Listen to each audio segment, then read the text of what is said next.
Alright, this thing with Ngons, I don't quite understand it myself, why sometimes it says this and sometimes it doesn't. So what I just get in the habit of doing is I'll just hit tab to go into edit mode with the object. If it's not selected, I'll just hit A to select it all, like that. Then hit Control T, or you can go up to face and say triangulate faces. Now sometimes I see it doing things where it triangulates it, and then other times it doesn't. It doesn't appear to do anything at all. I don't understand it unless it's a bug. So I just get in the habit of triangulating everything, regardless if it's triangulated or not, or if I see Ngons or not. I just say, well, if the thing thinks it's got it, well, then I'll just let it think it just got triangulated, and it solves the problem. Just go back to object mode and save your file. I'll just overwrite that one and just export. You'll see, export to Jbeam. Oh, gotta pick it. I don't know if you have that box as a Jbeam, of course.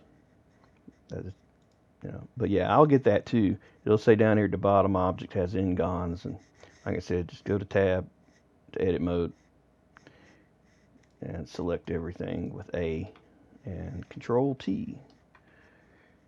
And like I said, sometimes you may not see anything at all happen. Like I said, it just could be just one of the bugs.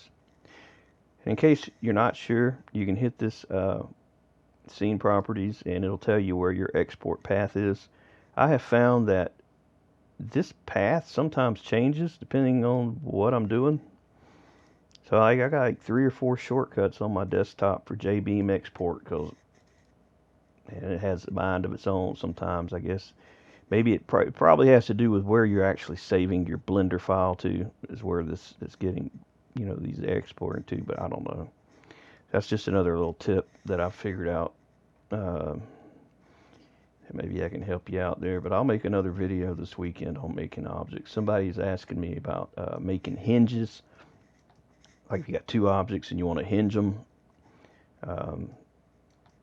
So I'll be making something on that this weekend. Y'all have a good day.